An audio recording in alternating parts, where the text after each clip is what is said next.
Hello everyone. দুপুরবেলা একটু ঘুমিয়ে পড়েছিলাম, মানে একটু টায়ার্ড ছিলাম কালকে থেকেই, তাই জন্য ঘুমিয়ে পড়েছিলাম। তো ঘুম থেকে উঠে দেখছি সন্ধ্যা হয়ে গেছে। আর এবারে আমি বসেছিলাম আরামসে, বসে বসে ভাবছিলাম যে কাল কি করব, কালকে ডিউটি যাব, আমার তো ডিউটি আছে। তো একটু শীত শীত করছিল। তারপর দেখি মা এসে বলছে যে মায়ের শরীরটা একটু খারাপ। তো তারপরেই দেখো, মায়ের আমি বিপি দেখে নিলাম। আমি দেখিয়েছি তো একবারই, কিন্তু ব্যাপারটা হচ্ছে আমি দুবার দেখলাম মায়ের বিপিটা। তবে দেখলাম যে হ্যাঁ, ঠিকঠাক এসছে। বেশ ঠিকঠাকই ছিল, একটু হাই ছিল। মাকে বললাম যে তুমি একবার ডাক্তার দেখিয়ে নাও, কারণ আমার মা একদম কথা শোনে না।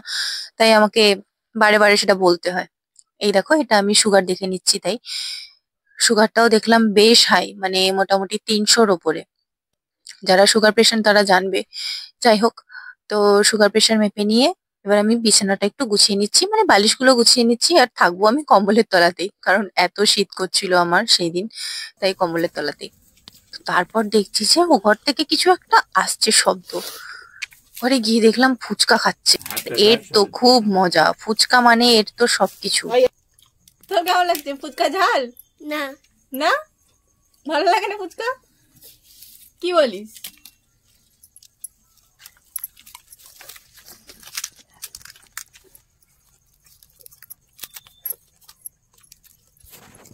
আহ, ফুচকা কি মজা! আহ, দাদু ফুচকা খায় এখানে নাকি? ফুচকাখানা খাওয়া এর কন্টিনিউ আছে। আর এই দেখো, আমার চুরমুর এসে গিয়েছে। চুরমুর খেয়ে মানে দেখেই তো আমার এত মানে জিভে জল এলো। বললাম যে এবার আমি চুরমুর খাবো। ওকেও বলে এলাম, নুসরাতকে, যে "এই দেখো, এবারে আমি চুরমুর খেতে যাচ্ছি।"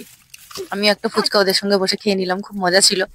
তো ফুচকাটা বেসিক্যালি আমি অত পছন্দ করি না, মানে বাড়িতে ঠিক পছন্দ করি না আমি। রাস্তায় দাঁড়িয়ে, রাস্তার ধারে দাঁড়িয়ে যে ফুচকা খাওয়ার যে মজাটা, সেটা আমার বেশি ভালো লাগে। কিন্তু বাড়িতে যখন খাওয়ার ব্যাপার হয়, আমি চুরমুরটাই বেশি প্রেফার করি। কার কার জিভে জল এসছে সেটা বলো। কারণ আমার নিজেরই এত জিভে জল আসছিল আমি যতবার দেখছিলাম।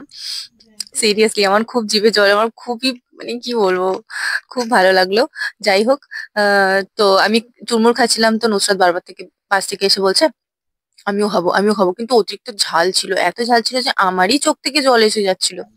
কিন্তু আমার খুব, মানে টকটা এত দারুণ বানিয়েছিল না দাদাটা, খুব সুন্দর টক। আর এই দেখো, টক জল খেয়ে নিলাম। তারপরে তো উফ, খুব টেস্টি একটা মানে কলকাতার যে বেস্ট, সেটা কলকাতায় যারা আছে তারাই বুঝবে।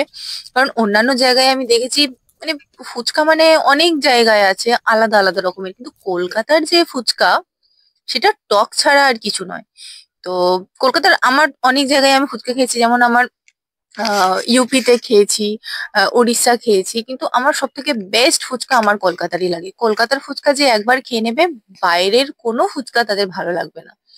সেটা অনেক এক্সপেরিমেন্ট অনেকেই করে, কিন্তু যারা যারা কলকাতার ফুচকা খেয়েছে তারা সবাই খুব ভালো করেই জানে যে কলকাতার ফুচকার টেস্টটা একদমই ডিফারেন্ট, একদমই আলাদা। একটু তো আছে। আমার তো চোখ দিয়ে জল আসছিল সিরিয়াসলি। ঠিক আছে, যাই হোক, আজকের ব্লগটা এতটুকুই। ছোট্ট একটা সন্ধ্যার ব্লগ। তোমাদের যদি ভালো লাগে, please like, share and subscribe করে দিও। আর এর থেকে বেশি কিছু বলবো না, ছোট্ট একটা মিনি ব্লগ করলাম আজকে। আর ভালো থেকো, সুস্থ থেকো, বলে দিও টাটা।